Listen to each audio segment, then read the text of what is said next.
everyone. Good morning. This is Seek Sustainable Japan, and we are live doing our monthly series, Short Takes for May. And just squeaking in before the end of May here. I'm JJWalsh here in Hiroshima, joined by.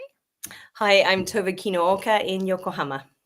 It looks like great weather there in Yokohama, Tova. Yeah, finally got some sunshine again. It's been sort of grey and overcast for quite a while now. It felt like rainy season was already starting, but we're back to sunshine today, so that's Yeah, nice. I've noticed all the hydrangeas blooming, but Yeah, we had a lot of rain the last 2 weeks before the hydrangeas bloomed, which usually hydrangeas and rainy season goes together. So it's a little yeah. bit unusual this year, right? Yes, yeah, very much. So I've got some just starting to come out. We can't see them yet, but yeah, it's all a little bit out of sync. Yeah. And as usual, looks like people are joining. If you have a comment or question, please make sure to write them below. We'll add them as we're talking. Now, looking behind you, Tova, Mm-hmm. see some beautiful trees, and that was one of your topics today, right? Yes, Talking yeah. about the forest OECMs. Can you tell us a bit about this? Yep. So yesterday we had an event, and I'll talk a little bit more about that in a moment. But there was a panel, but then the final presentation was by Osawa-san from the Ministry of the Environment in Japan, from the Office of Mainstreaming Biodiversity. Which was really nice to see. And he was talking about Japan's targets for nature, for biodiversity, and talking about sort of government initiatives, what they're trying to do. And they have this 30 by 30 plan for protecting nature, but it's difficult for the government to meet that target by themselves. So what they're doing is saying, okay, so sort of globally, there's this concept of OECMs, which is other effective conservation measures. Okay, so things which are not sort of set aside. It's not like a national park or something. It's not set aside specifically for the purpose of conservation, but it's an area which has potential to support it, to support biodiversity, to support nature, and so on. And therefore, it can be part of that sort of target towards what we want to achieve. So it's interesting to look at. We've got this little one. I walked through there the other day in Otemachi, and Looks just the beautiful. difference, right? You're surrounded by these massive skyscrapers all around, and then suddenly you come across this little oasis, and it just feels so different. It feels calming. It's cooler, and it's just a wonderful escape for people to get out, but also an escape for nature. Right, in the concrete jungle, there's actually some trees for them to go and sort of nest in or sort of live in around. So these And things I have bet you so can many hear the sound benefits. of birds, right? Yeah, And you really feel that break from yeah, the hustle and bustle and noise of the city. I love what it says exactly. below. The project aims to mitigate the heat island effect, Yep. which we know is happening more and more Mm. with too much concrete, right? Yep. In the urban centers, prevents flooding because it's Yes, capturing the rain and exactly. storing it in the Hmm. groundwater. So that's another added benefit. And it Absolutely. preserves Yeah. biodiversity by creating a real forest rather than a mere green space. This is something a lot of people talk about, right? Not just Mm. adding new trees, but Yeah. you have to have this more dense forest, real forest Yep. style to really have the benefits of oxygen and so many other things, right? Yeah, exactly. Because it's an ecosystem, right? Trees don't thrive when they're just there in isolation, and it's not going to attract a lot of different species and so on. So having these little sort of clusters of actual forest are a much more sort of impactful way to do things. And you can see people were using it. There were so many people sat out there just having a coffee or a quiet moment as I walked through. It's like, wow, yeah, it really has so many benefits. That's And the lovely. other one you just flashed up there was, yeah, The again, vacation and or something?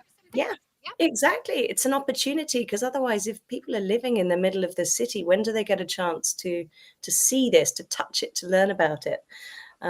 So it's really important for that reason as well, so that we can remember that we are connected to this and part of it. Yeah. And it says below for people who are listening, the building's philosophy is harmony with the Mm. surrounding environment, which is the ideal for a head office building in in the heart of the city. Green space was created by selecting tree species from the purpose of attracting wild birds, installing bird baths, and managing the area without relying on chemical fertilizers or pesticides in conservation of biodiversity. It's Yeah. lovely to read. Yeah, exactly. So it's such a great example. And so kudos to Tokyo Tatemono and the other companies trying this out. It would be great to see more of that. And I know the Japanese government is keen to support that. So if you're working for a company which happens to have like a factory with a bit of land around it that could potentially support biodiversity, you can go through the process to get the certification on that of an OECM from the government, and then you can get support on it, which means these places will be preserved and looked after and valued, right, rather than just being sort of left as a dumping ground or just ignored. That's So, so important. And it's such a mm, key part of Japanese culture, too.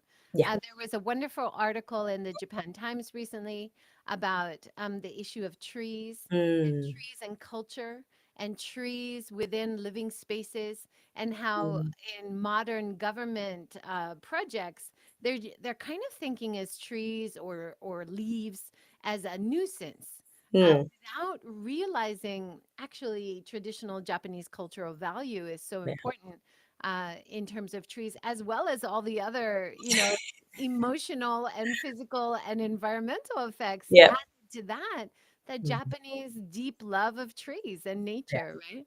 Yeah, there's something very special about trees, right? You see a big old tree that's just it makes you want to stop and look and appreciate it. Absolutely. So, And in yeah. Hiroshima, the whole redesign of the city after the bombing was Mm. to add lots of trees Mm. as a way to give people hope again.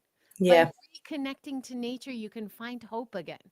How Mm. beautiful is that, right? That's gorgeous. Yeah, I love it. I Of love all of the city, we have 7 branches of rivers. One of the big redesigns of the city was to add walkable, cyclable paths that are tree lined all along the Mm. 7 branches. How beautiful of a re envisioning of a city, right? Yes, yeah, we could do some more of that, particularly around Tokyo, I think. So, yeah. Absolutely. I know that even for tourism, like when I'm doing guiding, I'm always talking about the trees. We have 150 A-bomb survivor trees, which are really special, which grew back within a year and Wow. gave Hiroshima people hope about the Mm. future and maybe they could rebuild their lives here. Uh, Yeah. but also so many beautiful trees that were donated to Mm. Hiroshima from other areas. So trees are definitely something I talk about almost every day. It's an important part of the tourist appeal Yeah, as well as all the other benefits for locals and the environment, right? very much so. Yeah. Yeah, good. I'll put the link to the Japan Times article. It's a really nice Mm. one. It's a long form. So Oh, talking neat. about also Rochelle Kopp's uh, protests and the demonstrations trying to Mhm. keep the old growth trees there Yes. in Tokyo in Jingu-gaen, which is one of the main Mhm. parks, right? Yeah, yeah. I mean, it's that there's such huge, old, important trees that the idea of those going is just heartbreaking and criminal. It should be really. I mean, it's just they're part of the local ecosystem. So I do hope that they end up keeping them. Absolutely. And we know so much more about trees, don't we Mm, now? yeah. And what do they call that? The mother tree in the forest and how the trees are communicating to each Yep. other, Yeah. helping Through each the other fungal avoid network. or Yeah. even fire hazards. Mm. This year, for the first time, didn't we see in Japan, we had forest fires kind of for the Yes. first time. I've never seen that in my 30 years in Mhm. Japan. So we know that the forests are so important to preserve for our own well being. Because if it's a healthy forest, it's less prone to forest fires, right? Yeah, exactly. No, that was really quite frightening to see actually up in Iwate area that those fires going on, people having to evacuate and things. Like you say, this is not something we're used to seeing in Japan. So hopefully it's a wake up call for people that this is important. We need to wake up, take notice, and take action. Absolutely. Another kind of related topic is about solar panels and big solar projects, which have been stopped in Hokkaido.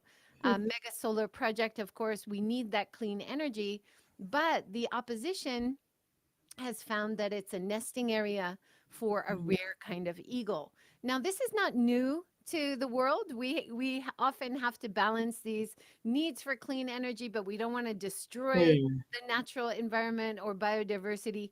But we do have solutions around the world where places are balancing having solar farms, creating that clean energy with actually enhancing the mm, biodiversity, planting lots of flowers so it's safer and encouraging for the bees, which we know we need to support the pollinators, right? yep. But also other ideas like I've read about people using it on farmland. Yes. So it covers the crops with a bit of shade, which Hmm. as we're getting drier and hotter summers, this is a benefit. If you have livestock, like if Yeah. you're using sheep or cows, or pigs, they need Hmm. shade. So having higher solar panels, using that shade. And so where the eagles are, it sounds like it's a wetlands. Mm, Putting in the platforms, even for the higher solar panels, I'm sure that's one of the issues. mm, It's not like a either or, I don't think right. at this point. We need to get the conservationists in with the Yeah. engineers and the planners, and I think we can do yes and, right? Yes, we have this issue Yes. and we have this solution. Let's go, you know? Like I don't think we have to stop these projects, right? No, exactly. And I'm just laughing because that whole yes and mindset. I mean, we use that. That's one of the sort of tools that we talk about in the sustainability entrepreneurship program that we do with young leaders. And that's sort of the getting beyond the concept of things being an either or you can't have this if you've got that. It's like, well, what if it's a yes and here? And we need to be more creative and innovative about finding win-win solutions, right? This shouldn't be a win-lose thing. And like you just described, I've driven past fields or walked past fields where you've seen, sort of solar panels with animals enjoying the shade underneath. But I was in Chiba last weekend, and I was encouraged to see quite a lot of solar, sort of fields of solar panels there. But it did strike me that, why are they so close to the ground here? And they're taking up a whole field that could be used for perhaps crops or other things. It seems like a waste. We know that, we could have solar panels on the side of buildings, for example. We know they could be on Or rooftops. over car parks. Perfect. Exactly. Wouldn't it be nice to come back and your car's not like an oven? Um, Absolutely. yeah. So there are so many options if we're prepared to think a little bit more creatively, think more broadly. And it can work. It absolutely can work. We just need to maybe break out of our set patterns of thinking. Exactly.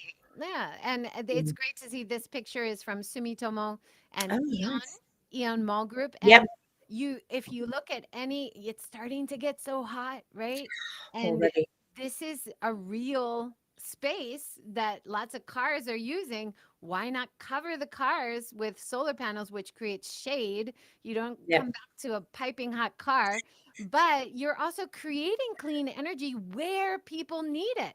These Yes. malls have become, especially the malls, they Mm. have become like community centers.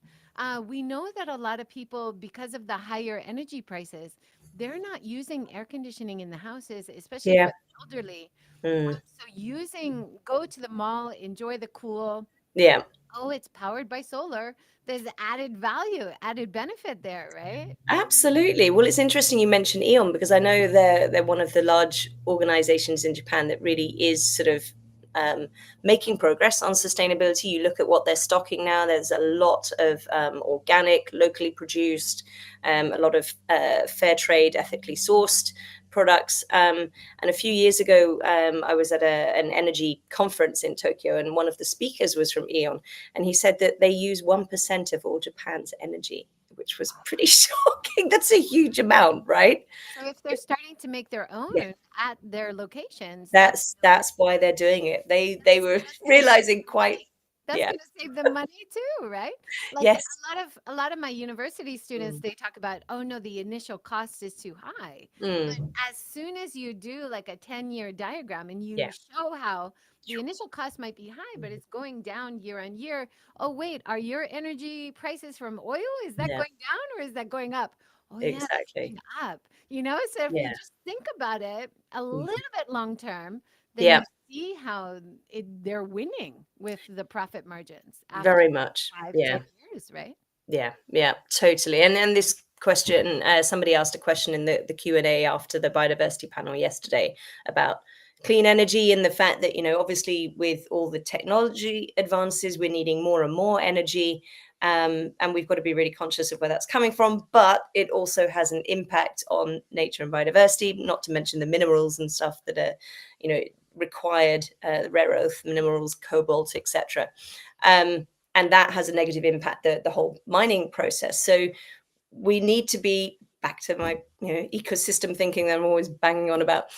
We've got to be so conscious of not just sort of creating things in a bubble or looking at just one aspect, like just the cost, for example, of fuel. It's like all the knock-on effects, both negative and positive as well. We really need to be looking at all of those, and then taking a longer term view, like you're saying. It's not just the here and now. And yes, there are initial costs to change infrastructure and to switch to a new source, and that's something that we are going to have to deal with. But Absolutely. in the And long term, it bring makes sense. bring the idea of subsidies or Yes, already solar is very cheap, but maybe people need that extra added incentive to get into the investment part of the exactly. thinking, oh, if I do it now, Yeah, before the end of the year or before the end of 5 years, I can get a little bit back from the government. That kind of incentive, I think, yeah, really spurs on the market. And then you're mm, creating energy where you're using energy and yeah. for your neighbors who are using energy, so that it makes a lot of sense, right? Exactly. From an infrastructure, perspective, that really makes so much sense. So yeah, more of that. Yeah, for sure. Of course, we also should mention, of course, there's issues with end of life for solar panels. Yes. We need to look into how, and there are some, I heard about some in Tohoku when I visited Fukushima, about places taking old solar panels that are broken or they can't Mm, be used, how to reuse the different components. We need more facilities like that because yes. usually people think of solar panels as 10 years, but to be honest, it's like 20 years. You can Mm, usually use 20 years of solar panels. And yeah. then it does need an update of efficiency, but Yeah. there's rare important minerals and components in there which can be reused, but you Exactly. need the right facilities, right? Yep. Yep.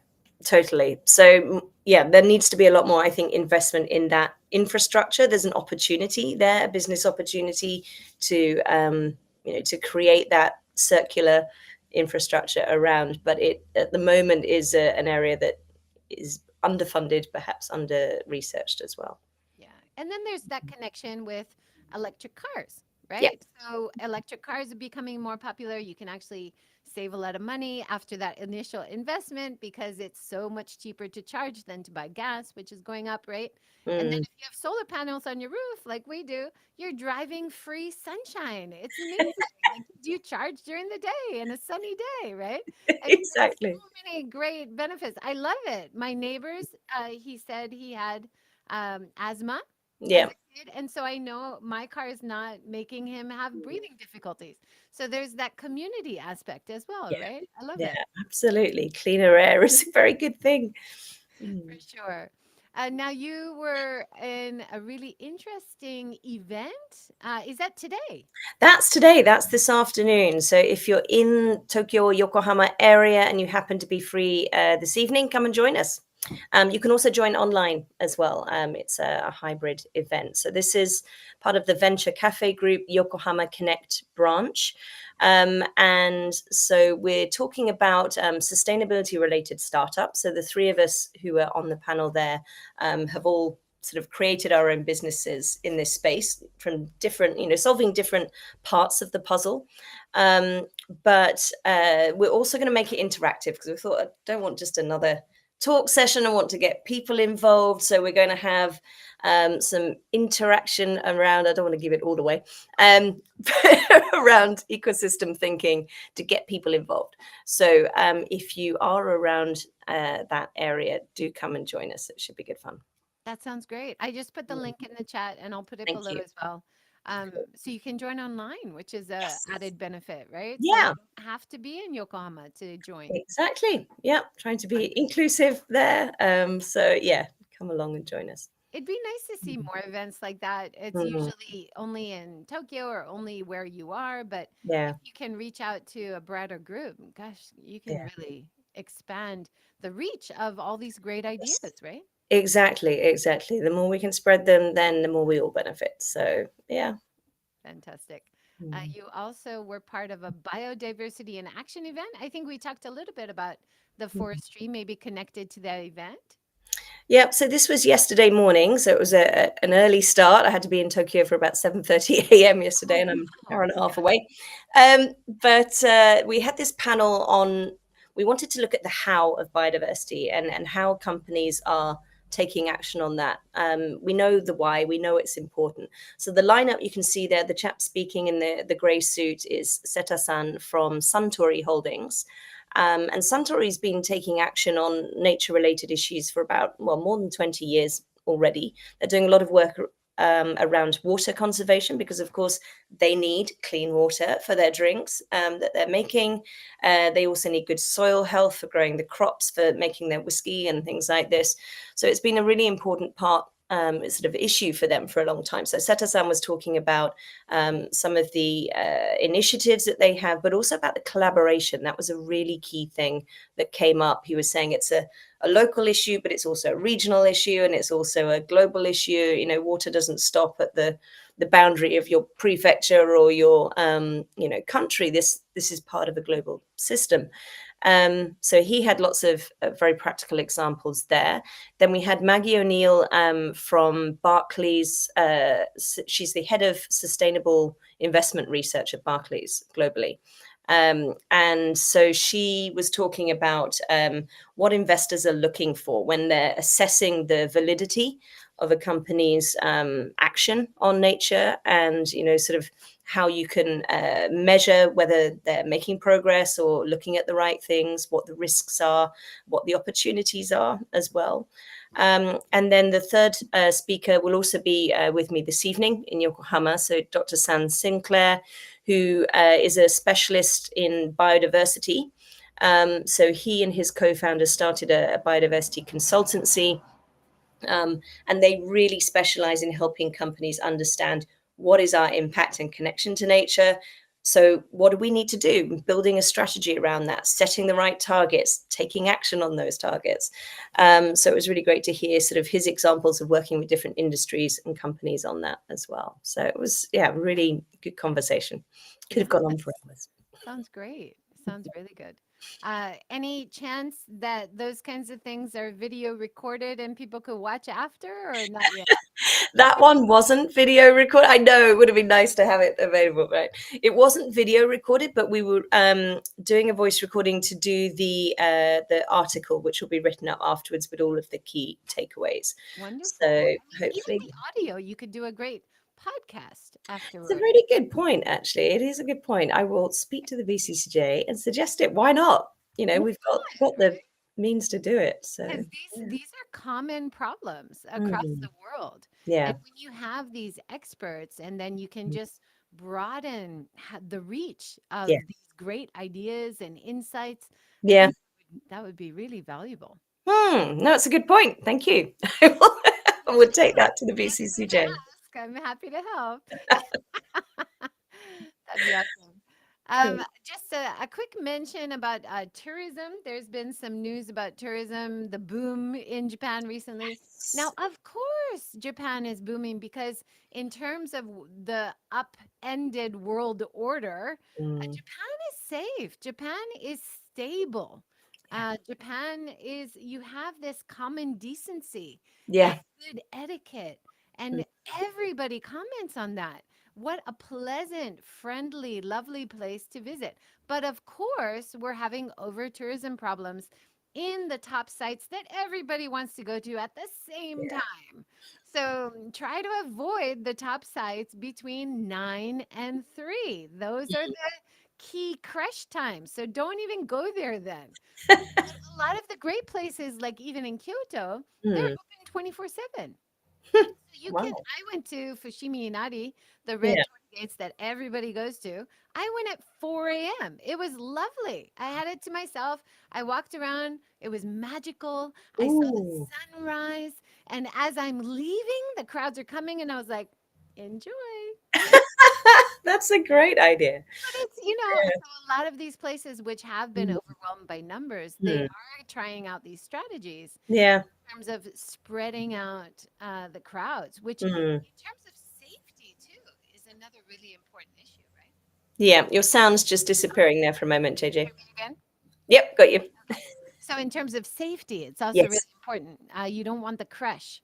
Mm. We're having another issue so popular when people come to Hiroshima, they all want to go inside the museum, but Yeah. it's a very small space. And when you have truckload, well, bus loads, tour bus loads of people all coming at the same time, Mm. a real issue. So they are trying to have different strategies to spread out the crowds. But what we really need is another location, a Yeah. bigger location. And we have these A-bombed warehouses, which we're really hoping that they're going to start using. And I think this is true of a lot of places. If you Right. have one small area that everybody wants to go to, that's an obvious issue to think about a wider space to Yeah. move into, right?